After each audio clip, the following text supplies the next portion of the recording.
Talkshow Batu Raja Radio. Assalamualaikum warahmatullahi wabarakatuh. Ading kang kanca halakula ngegegian di 103,1 Batu Raja Radio Cuma Kita Etnikom Jaringan Media Etnik Indonesia.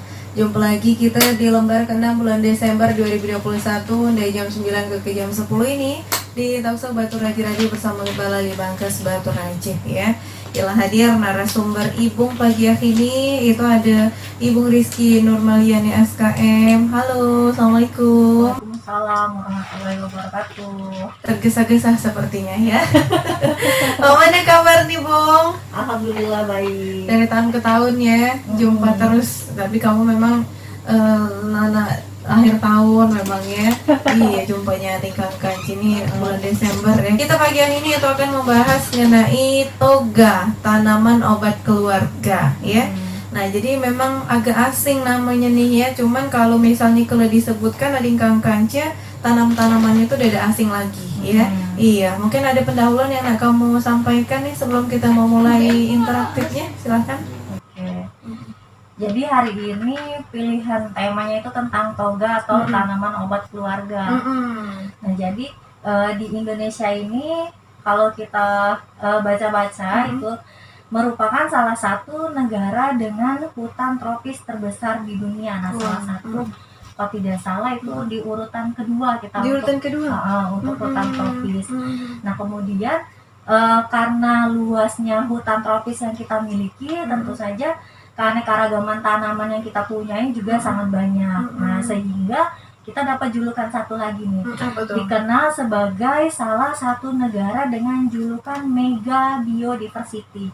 Dari namanya saja udah mega, saking banyak keanekaragaman tanaman yang kita miliki di Indonesia. Nah, sampai World Conservation Monitoring Center itu melaporkan bahwa untuk wilayah Indonesia sendiri itu merupakan kawasan yang banyak dijumpai beragam jenis tumbuhan obat. Jadi lebih kurang 30.000 jenis tanaman yang tersebar di Indonesia, itu sekitar 9.600-an jenis itu memiliki khasiat sebagai obat. Dan kurang lebih 300 jenis tanaman ini sudah digunakan sebagai bahan pengobatan tradisional oleh industri obat tradisional. Jadi kan memang kita kenal industri sekarang juga sudah banyak yang menggunakan tanaman-tanaman obat sebagai obat herbal seperti itu. Jadi memang banyak sekali tanaman obat sebenarnya yang bisa kita gunakan untuk kehidupan sehari-hari. Nah, pada saat ini kalau dilihat dari sejak adanya COVID mungkin ya, nah sekarang sudah makin banyak nih ibu-ibu yang beralih hobinya ke tanam menanam. Jadi sepertinya momen ini agak bisa dibilang pas seandainya kita memang mau bercocok tanam, memperindah rumah, apa salahnya kita selipkan di situ tanaman-tanaman yang bisa kita manfaatkan untuk sehari-hari, bukan hanya untuk dimakan tapi juga tapi ada khasiatnya di situ. Nah, dan lagi sekarang obat-obatan tradisional juga semakin dilirik. Jadi bukan hanya obat-obatan yang paten atau yang ada di apotik, yang di apotik pun sekarang sudah banyak di situ yang ada logo daun-daun atau ada tulisan jamunya di situ. Sudah banyak industri yang masuk ke apotik untuk obatnya menggunakan bahan tanaman. Nah, jadi karena sudah mulai banyak yang kembali ke gaya hidup ke alam, jadi toga ini bisa menjadi salah satu pilihan untuk kita aplikasikan lagi di masyarakat. Itu dia nih Kang Kanci ya. Jadi untuk para emak-emak terlebih nih, karena kan di masa pandemi juga banyak menghabiskan waktu di rumah ya. Iya, betul. Iya, apalagi yang dari begawi hari Kang Kanci ya, karena kan pasti di halaman rumah jemaah tuh pasti ada tanaman ya. Pasti siko ataupun dua itu dengan apa nih Kang Kanci diselip-selipkan ya. Tanaman-tanaman obat ya yang pasti bermanfaat untuk kita selain mempercantik tadi. Nah, selanjutnya nih ya, tadi kan tema kita nih toga tuh ya. Dari pengertian nikian tanaman obat keluarga nih Bung ya. Jadi artinya tuh apa sih yang dimaksud dengan toga tuh yang lebih jelasnya nih Yan? Silakan. Kalau di zaman saya dulu waktu sekolah itu sebenarnya sudah dikenal yang namanya toga, tanaman obat keluarga, atau sekarang ada yang menyebutnya dengan taman obat keluarga. Bahkan saya baca di beberapa tempat itu kalau ada perlombaan desa atau perlombaan kelurahan itu salah satu yang dinilai adalah adanya si toga ini tadi. Nah, sebenarnya toga ini kepanjangan dari tanaman obat keluarga tadi, yaitu kita memanfaatkan tanah yang ada di tempat kita yang kita punyai itu untuk ditanami dengan tanaman yang berkhasiat obat. Nah, tanah ini baik itu di halaman bisa, di pekarangan juga bisa, atau di kebun juga bisa. Pokoknya lahan yang memanfaatkan lahan yang kita miliki. Nah, kalau misalnya memang di daerah perkotaan agak sedikit sulit mendapatkan tanaman yang cukup luas, maka ya sudah kita boleh memanfaatkan pot gitu ya. Atau kalau tidak ada pot juga bisa menggunakan polybag. Jadi artinya di sini adalah kita membudayakan menanam tanaman yang memiliki khasiat obat di situ. Nah, inilah yang disebut dengan toga. Itu di Kanceh ya. Jadi banyak masih banyak ya bahasan-bahasan menarik lainnya tentunya di Kanceh. Ini awal pembukaan kita pagi hari ini. Kelas 9 menit minggu dari jam 9 pagi masih di Talkshow Batu Raja Radio bersama dengan Balali Pangkas Batu Raja. Talkshow Batu Raja Radio.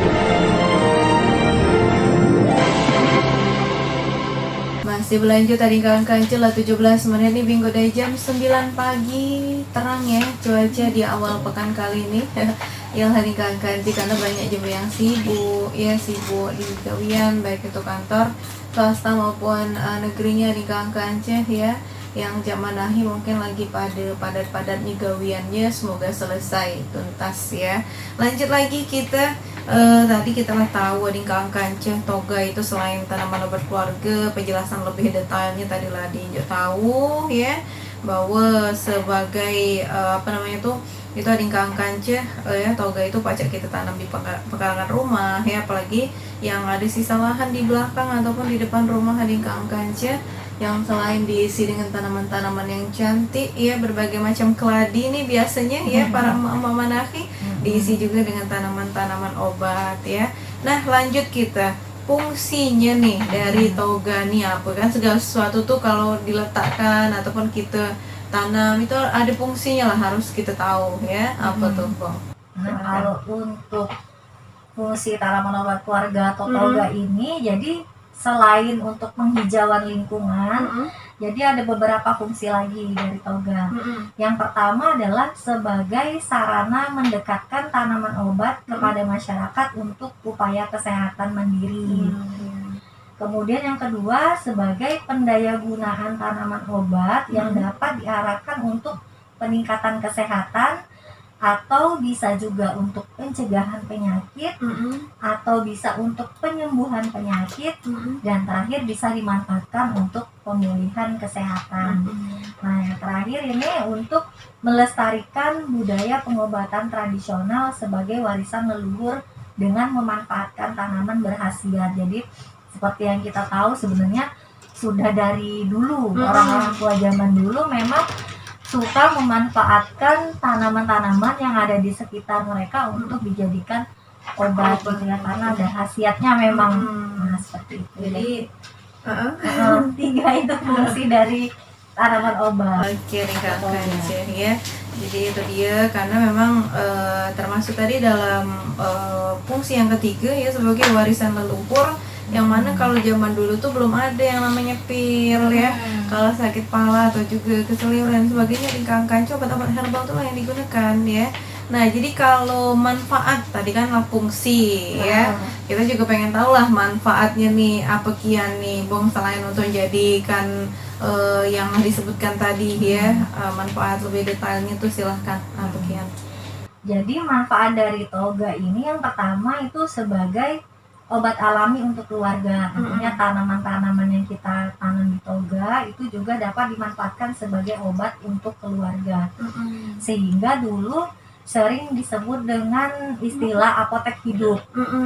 Nah, yang kedua tentu saja untuk memperindah rumah. Jadi kan tanaman-tanaman yang digunakan atau yang memiliki khasiat obat sebenarnya bukan hanya tanaman yang hanya daun-daunan saja, tapi kan seperti kumis kucing itu kan ada bunganya, kemudian lavender itu ada bunganya warna ungu gitu ya. Memang ada yang beberapa tanaman memang cantik-cantik sehingga juga bisa berfungsi sebagai tanaman hias sehingga bisa memperindah rumah.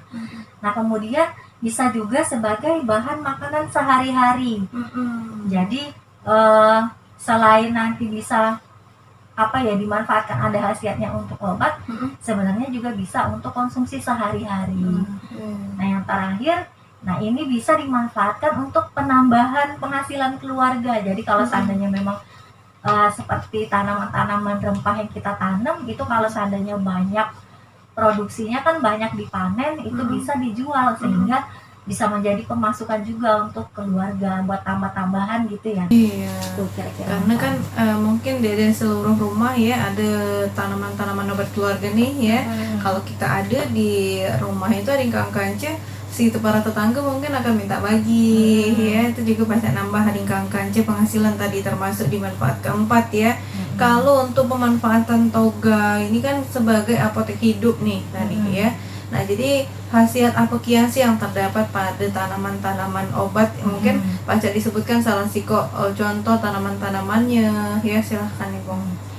Nah jadi walaupun namanya obat seperti yang disebutkan tadi di fungsi sebenarnya bukan hanya untuk penyembuhan penyakit atau pemulihan saja, tapi kan bisa juga digunakan untuk menjaga daya tahan tubuh.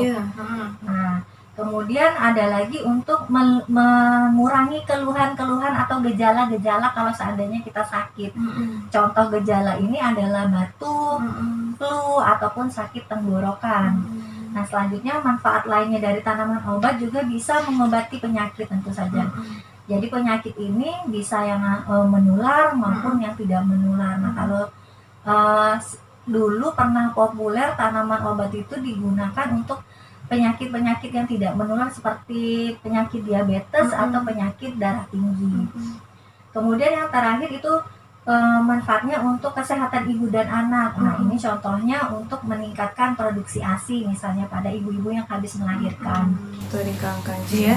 Nah kalau bagian dari tanaman tuh kan banyak tuh, ada umbi, kulitnya atau batangnya. Itu bagian tanaman obat yang Pak Cak dimanfaatkan itu bagian apa kian sih? Nah ya. Iya. Jadi untuk yang bentuknya rimpang atau empon-emponan, contohnya jahe, jahe merah, temulawak, kunyit, lengkuas, itu yang kita manfaatkan adalah bagian rimpangnya. Walaupun mungkin melihatnya seperti umbi, tapi untuk tanaman-tanaman ini kita nyebutnya dengan rimpang. Nah, jadi rimpang jahe, rimpang temulawak itu yang dimanfaatkan biasanya. Nah macam-macam ini kalau melirik lagi tadi pemanfaatannya, jahe, temulawak, kunyit, lengkuas ini sebenarnya bisa digunakan untuk menjaga daya tahan tubuh itu bisa. Untuk mengatasi batuk juga bisa. Seperti jahe sama lengkuas itu bisa dipakai untuk itu. Nah kemudian ada lagi yang dipakai adalah bagian umbi-umbian. Nah kalau tadi untuk di tanaman yang seperti jahe itu nyebutnya adalah rimpang, maka kalau yang seperti bawang itu kita nyebutnya dengan umbi. Nah umbi-umbian ini bisa dipakai sebagai obat. Contohnya adalah pada bawang putih atau pada bawang merah juga bisa. Kemudian ada lagi yang digunakan adalah bagian kulit kayu. Jadi kulit kayu atau kulit pohonnya yang dimanfaatkan sebagai bagian yang memiliki khasiat obat. Ini contohnya pada kayu manis. Kemudian bisa juga dipakai bagian batangnya. Nah contoh yang paling sering dipakai bagian batang ini adalah serai. Tanaman serai itu yang memiliki khasiat obat bisa dimanfaatkan adalah bagian batang. Terus ada lagi bagian daunnya. Nah ini yang paling banyak kayaknya ya. Paling banyak yang paling sering ini contoh yang bagian daun bisa dimanfaatkan itu ada katu, kelor, pegagan, dan seledri. Kalau untuk katu dan kelor ini sudah sangat terkenal untuk memperlancar ASI. Jadi bagus untuk kesehatan ibu dan anak. Nah kalau pegagan ini karena kata orang bentuknya tuh mirip kayak otak ya. Jadi katanya bagus untuk mengatasi kalau seandainya kita suka mudah lupa atau untuk mencegah pikun itu katanya pegagan bisa digunakan. Kemudian seledri juga bagian daunnya yang digunakan. Nah selanjutnya bagian digunakan adalah buahnya. Nah contoh tanaman yang digunakan khasiat obat dari buahnya itu ada jambu biji, ada lemon, ada jeruk nipis. Kalau lemon dan jeruk nipis sudah terkenal kalau batuk ya. Kalau seandainya batuk atau tidak ada rasa gatal di tenggorokan. Nah kalau jambu biji sering digunakan sama orang-orang yang terkena demam berdarah biasanya. Jambu biji yang dalamnya warnanya pink, nah itu biasanya pakai jambu. Atau daunnya sebenarnya kalau jambu bisa dipakai untuk diare juga bisa. Nah kemudian ada lagi bagian yang digunakan adalah herba. Yang dimaksud dengan herba ini adalah semua bagian tanamannya itu dipakai. Jadi biasanya yang memang kecil-kecil tanamannya. Jadi memang mulai dari semua sampai ke akar itu dimanfaatkan. Nah ini contohnya adalah meniran. Kalau meniran ini sebenarnya tidak perlu ditanam juga, dia sering tumbuh sebenarnya di halaman-halaman kita. Cuma kadang kita tidak mengenali karena memang bentuknya seperti rumput. Nah ada lagi yang dimanfaatkan itu bagian biji. Contohnya adalah jintan hitam atau ketumbar. Itu jadi bagian-bagian yang digunakan biasanya untuk dibikin ramuan gitu ya. Itu Adingkang Kance ya. Nah, gitu masih berlanjut ke Adingkang Kance bakal membahas mengenai contoh-contoh dari tanaman obat keluarga lainnya yang mungkin selain dari yang telah disebutkan tadi. Masih di Talkshow Batu Raja Radio bersama Balai Bangkas Batu Raja. Talkshow Batu Raja Radio. 34 menit minggu dari jam 9 pagi Adingkang Kance. Masih lanjut kita di Talkshow pagi ini ya. Aduhlah semakin siang akhir, yang belum sarapan lanjut kelah makan siang sekalian ya. Kita tadi kan lah ngebahas Adingkang Kance bagian tanaman yang bisa dimanfaatkan ya. Juga kita pengen tahu nih Bung, kalau contoh-contoh tanaman-tanaman obat keluarga yang juga mungkin beserta kandungan yang terdapat di dalamnya itu silahkan. Nah jadi tadi sudah dapat bocoran dikit-dikit tanaman obat yang bisa dipakai. Jadi yang pertama tadi sudah sempat disebut serai yang yang dipakai tadi bagian batang ya. Jadi serai ini dia mengandung terapeutik untuk meredakan stres. Kemudian juga memiliki kandungan antipiretik ini untuk meredakan demam dan mencegah infeksi tenggorokan. Jadi dia bisa meredakan nyeri juga seperti sakit perut, sakit kepala, nyeri sendi, nyeri otot.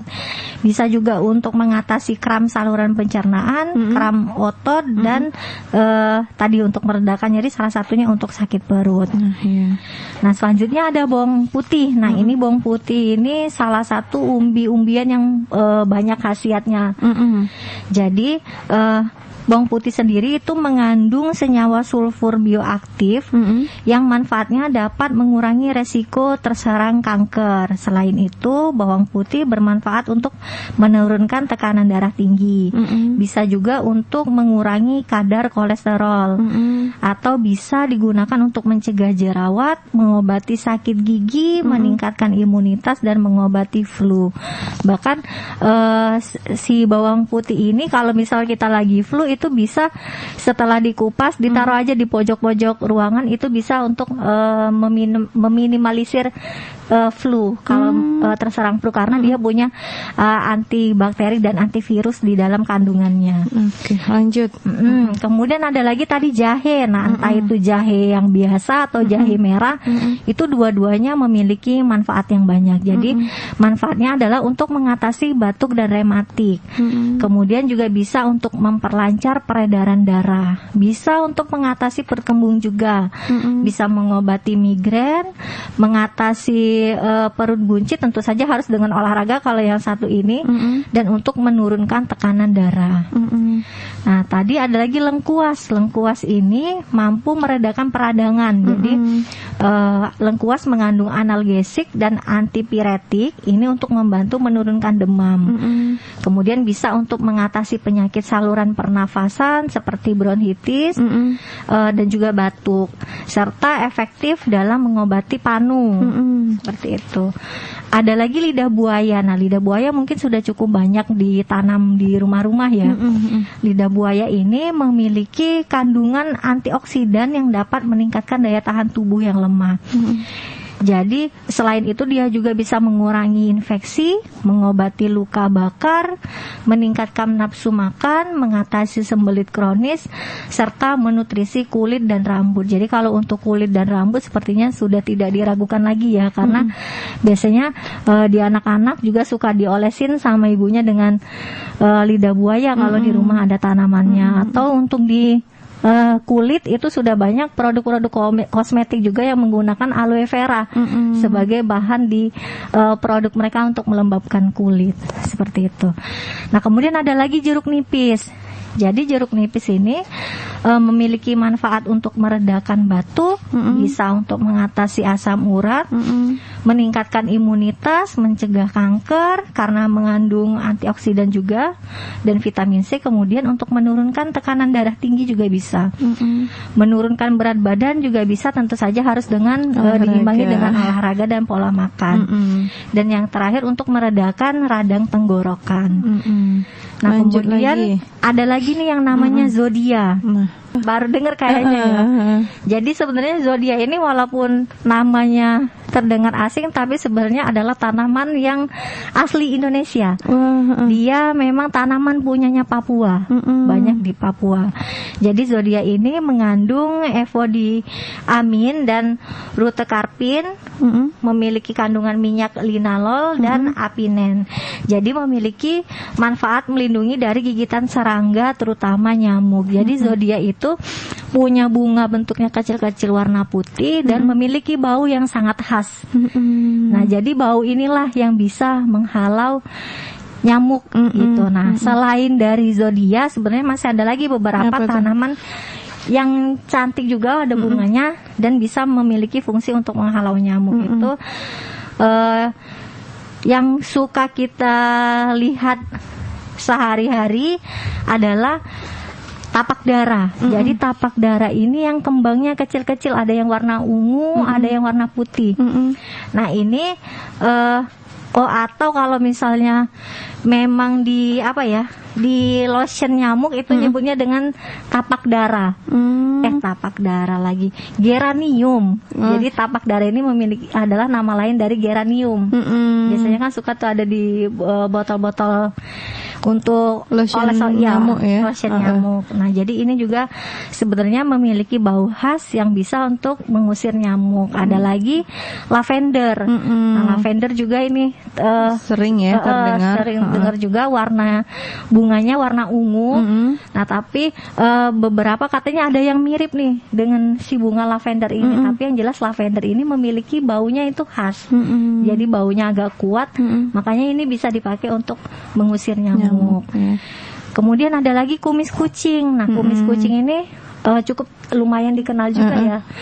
Nah, jadi manfaatnya adalah untuk menyembuhkan penyakit asam urat. Hal ini karena kumis kucing mengandung zat ortosiponin, mengandung glikosida dan diuretik. Jadi mampu mengobati infeksi ginjal juga, infeksi kandung kemih, sakit kencing batu, encok, dan bisa sebagai pelurus sendi tadi karena dia ada kandungan diuretiknya dan bisa menghilangkan panas dan lembab juga. Nah, ini untuk hanya beberapa contoh tanaman, tapi sebenarnya masih ada banyak lagi yang bisa memiliki khasiat obat. Oke, itu dia Kang Kanceh, tanaman-tanaman yang mungkin ada yang lah kamu tanam ya, atau pacar nambah wawasan kamu untuk nambah jumlah tanaman yang ada di pekarangan rumah ya, silahkan. Nah, juga kita pengen tahu nih, tadi kan beberapa tanaman lah disebutkan tuh ya. Kalau nak buat ramuannya nih, karena banyak juga nih masyarakat yang belum tahu nih Bung ya, beberapa ramuan dari tanaman obat yang pacak dikonsumsi, baik itu untuk menjaga daya tahan tubuh di masa biasa, atau apalagi apalagi kan di masa pandemi nih ya, tambah lagi harus jaga daya tahan tubuh nian itu yang mana contoh ramuan atau mungkin kamu pacak menunjukkan resep, silahkan. Jadi sebelum masuk ke ramuannya perlu disampaikan dan diperhatikan juga yang namanya tanaman obat itu ada beberapa poin yang perlu kita perhatikan. Jadi ketika kita mau menggunakan tanaman obat ini untuk baik itu menjaga daya tahan tubuh atau untuk mengobati suatu penyakit, tentunya tanaman obat yang harus kita gunakan itu adalah yang segar. Jadi jangan daun-daun yang sudah busuk, itu kalau bisa tetap pakai yang segar. Nah, pemilihan jenis tanamannya ini harus tepat. Jadi pastikan dulu bahwa tanaman ini khasiatnya memang, misal si bawang putih memang bisa loh untuk mengurangi sakit gigi gitu ya. Harus dipastikan dulu. Kemudian takarannya itu juga harus tepat sesuai dengan yang dianjurkan. Jadi jangan sampai nanti tidak ada takaran sampai sebanyak-banyaknya lalu direbus gitu ya. Itu jangan, tidak boleh, harus tetap ada takarannya. Kemudian pengolahan tanamannya juga harus diperhatikan. Jadi peralatan untuk merebus ini juga harus diperhatikan. Jadi sebelum obatnya mengalami pengolahan apapun masih berupa yang segar ya, itu tidak ketika direbus atau diolah sebaiknya tidak menggunakan bahan yang dari logam. Jadi kalaupun mau dari logam, gunakanlah contohnya stainless ya. Misal mau direbus di panci ya gunakan panci stainless. Jadi jangan yang dari logam kalau bisa, karena ini untuk ada bahan-bahan yang mungkin berikatan dengan logam biasanya banyak di tanaman. Nah, biar lebih aman gunakan yang stainless steel. Kemudian kalau misalnya tidak ada, bisa diganti dengan yang dari kaca atau dari keramik atau dari porselen, atau bisa juga dari yang berbahan tanah liat juga boleh. Nah, kemudian bahan ramuan pun sebelum dipakai harus dicuci dulu. Dicuci bersih sebelum nanti kita mau proses selanjutnya, misal entah itu direbus atau mau ditumbuk dulu atau bagaimana ya, dibakar dan lain-lain. Nah, kemudian ketika nanti mau disaring, itu saringan yang digunakan akan lebih baik jika terbuat dari bahan plastik atau nilon, dari stainless steel juga boleh, atau dari kasa. Seperti itu. Nah, kalau seandainya kita mau bikin pun, kalau bisa jangan satu kali masak dipakai sampai 3 hari ke depan. Misalnya kalau bisa disesuaikan saja takarannya, memang itu mau kita konsumsi di hari ini. Jadi kalau misal penganjurannya adalah minumnya sehari itu 2 gelas, maka bikinnya ya untuk 2 gelas yang hari ini saja. Jangan nanti besok dipanasi lagi, dipakai lagi di hari berikutnya, itu tidak boleh. Jadi itu yang perlu kita perhatikan dulu. Nah, jadi ke ramuan-ramuan tadi memang karena sudah banyak kemarin herbal-herbal yang katanya punya fungsi untuk menjaga daya tahan tubuh, sampai kemarin sempat jahe sama serai jadi hilang di pasar, sulit didapat ya di awal-awal pandemi kemarin. Jadi memang benar ada beberapa tanaman-tanaman yang bisa dipakai untuk daya tahan tubuh nih, bisa kita manfaatkan di masa pandemi ini. Sebelum masuk ke ramuannya, contoh dari ramuan tanamannya itu selain tadi sudah ada bawang putih, ada lagi pegagan. Nah, pegagan ini salah satu manfaatnya juga sebagai imunomodulator. Jadi memang bisa untuk meningkatkan daya tahan tubuh. Kemudian ada lagi temulawak, kunyit, dan meniran. Nah, ini juga bisa selain tadi untuk sakit perut atau batuk, juga sebenarnya bisa untuk meningkatkan daya tahan tubuh. Nah, masuk ke ramuan nih. Silakan. Jadi yang dinamakan dengan ramuan adalah tanaman obat yang terdiri entah itu satu atau beberapa. Jadi misal daun jambu dicampur dengan gula batu, kemudian dicampur lagi dengan air. Nah, itu disebut dengan ramuan. Jadi bukan hanya satu bahan saja, tapi memang terdiri dari beberapa bahan. Nah, jadi ini pernah disampaikan di dalam surat edaran di Kementerian Kesehatan. Jadi ada beberapa contoh ramuan yang bisa dipakai untuk meningkatkan daya tahan tubuh. Ini ada beberapa yang akan saya sampaikan. Jadi ramuan yang pertama ini bahannya terdiri dari jahe merah, jeruk nipis, kayu manis, gula merah, dan air. Jadi untuk takarannya, untuk jahe merahnya ini 2 ruas ibu jari saja. 2 ruas ibu jari untuk jahe merah, kemudian jeruk nipisnya 1 buah, kayu manisnya 3 jari, kemudian untuk gula merahnya secukupnya, dan airnya ini kita pakai 3 cangkir.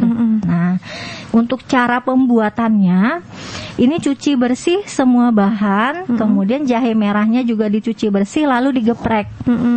Nah, setelah itu rebus air hingga mengeluarkan banyak uap, kecilkan apinya, lalu rebus semua bahan-bahan yang tadi sudah kita siapkan. Jadi rebus bersama-sama, masukkan gula merah, rebus lagi hingga 15 menit, kita tunggu waktu 15 menit. Nah, kemudian setelah dingin kita saring. Nah, untuk minuman ini itu bisa diminum 1 kali sehari sebanyak 1,5 cangkir untuk dewasa. Lanjut ya. Lanjut. Ramuan selanjutnya. Oke. Bisa juga pakai yang kedua. Yang kedua ini bahan-bahannya adalah kunyit, lengkuas, jeruk nipis, air, dan gula merah. Nah, kalau seandainya mau diganti jadi gula batu sebenarnya juga boleh. Untuk kunyit ini banyaknya adalah 1 ruas ibu jari, lengkuas juga 1 ruas ibu jari, jeruk nipisnya 1 buah, airnya 3 cangkir, kemudian gula merah secukupnya. Jadi cara pembuatannya, cuci bersih semua bahan, kunyit dan lengkuasnya digeprek, kemudian rebus air hingga mendidih, kecilkan api, lalu masukkan semua bahan-bahan tadi. Tunggu kira-kira hingga setengahnya, maksudnya airnya menyusut ya, tapi kan kita dari 3 cangkir menyusut dulu, kemudian saring dalam keadaan dingin. Nah, minuman ini bisa kita minum 2 kali sehari sebanyak 1,5 cangkir. Itu Adingkang Kanceh ya. Jadi lanjut ke ramuan selanjutnya nih, Bung. Oke. Nah, kalau yang ketiga ini bahan-bahannya ada pegagan, jahe merah, temulawak, gula aren, dan air. Jadi kalau untuk pegagannya cukup 1 jumput, jahe merahnya 1 ruas ibu jari, temulawaknya 1 iris, gula aren secukupnya, dan air 1,5 gelas. Cara pembuatannya tentunya semua harus dicuci bersih dulu, kemudian rebus air hingga mendidih. Nah, setelah mendidih itu kecilkan apinya dan masukkan pegagan yang tadi sudah disiapkan. Tunggu sampai kira-kira airnya tersisa 2 gelas. Oh maaf, tadi airnya 3 gelas, bukan 1,5 gelas. Setelah kira-kira jadi 2 gelas, sesudah dingin kemudian saring, lalu tambahkan perasan jeruk nipis. Nah, untuk minuman ini bisa diminum 2 kali sehari dengan takaran 1 gelas saja. Itu dia ramuan ketiga. Yang ramuan keempat nih. Yang keempat ini ada bahan-bahannya kencur, beras, daun pandan, gula aren, dan air. Mungkin ini bisa disebut beras kencur ya, ramuan beras kencur. Jadi cara membuat untuk bahan-bahannya ini banyaknya. Kencurnya 50 gram yang sudah dikupas. Kemudian untuk berasnya kita pakai 100 gram, daun pandannya 3 lembar, gula aren secukupnya, dan airnya kira-kira 2,3 liter. Jadi untuk cara pembuatannya, berasnya disangrai dulu hingga kekuningan, lalu kita haluskan beras yang tadi sudah kita sangrai. Kemudian haluskan bareng-bareng dengan kencur dan gula. Lalu masukkan ke dalam air sampai mendidih, tambahkan pandan, kemudian disaring. Nah, untuk minuman ini bisa diminum 2 kali sehari. Lanjut ke ramuan terakhir nih. Nah, di ramuan terakhir ini ada dari daun kelor. Jadi bahannya adalah daun kelor sama air saja. Jadi 2 genggam daun kelor dan 2 cangkir air. Dicuci semua si daun kelornya. Setelah bersih maka rebus di dalam air mendidih, masukkan daun kelor, maksudnya gini, airnya direbus dulu hingga mendidih, kemudian masukkan si daun kelornya. Nah, lalu matikan api dan saring sesudah dingin. Nah, ini untuk dewasa bisa diminum 2 kali sehari 1 cangkir. Di anak-anak juga boleh kalau mau diminum itu 2 kali sehari sebanyak setengah cangkir saja. Oke, itu dia Dingkang Kanci ramuan-ramuan yang mungkin pacak kamu terapkan di kehidupan sehari-hari, terlebih kita menahi lagi di masa pandemi ya. Mungkin kamu belakang nak ningkatkan daya tahan tubuh dengan cara obat-obat herbal Dingkang Kanci yang mungkin bahan-bahannya mudah didapat ya, dan juga sering kita temui. Ada waktu 7 menit lagi Dingkang Kanci, kita masih di Talkshow Batu Raja Radio bersama dengan Mbak Lili Bangkes Batu Raja. Talkshow Batu Raja Radio.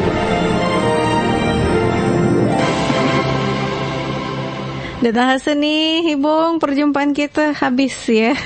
Lah 1 jam kian datang hasil Dingkang Kanci kita bahas mengenai toga ya, bukan toga wisuda nih. Iya, toga tanaman obat keluarga Dingkang Kanci yang lah kita bahas selama sebidang ini. Semoga bermanfaat untuk kamu bilang Hang ya. Mungkin ada yang nak kamu sampaikan sebelum penutupan? Silahkan.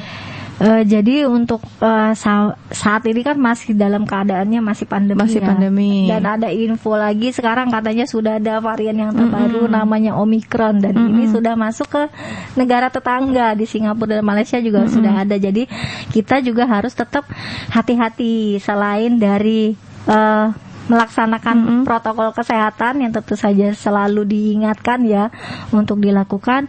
Silakan menjaga daya tahan tubuhnya masing-masing. Nah, tadi sudah ada beberapa ramuan yang sudah disampaikan, silakan dicoba, mudah-mudahan bisa bermanfaat untuk menghadapi situasi saat ini biar tetap sehat gitu ya.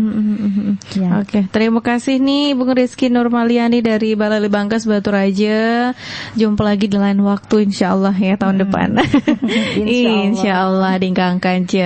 Ibu Holipah pamit ya bersama dengan Ibu Rizky. Sudah ini ada rundingan santan kince sajian santai keluarga tercinta bakal dikanci oleh Ibung Momonnya. Halakulu negakian di 103,1 Batu Raja Radio Cuma Kita, Etnikom Jaringan Media Etnik Indonesia. Kuasa santan raginya putih. Cukup sekian wan, terima kasih. Wassalamualaikum warahmatullahi wabarakatuh.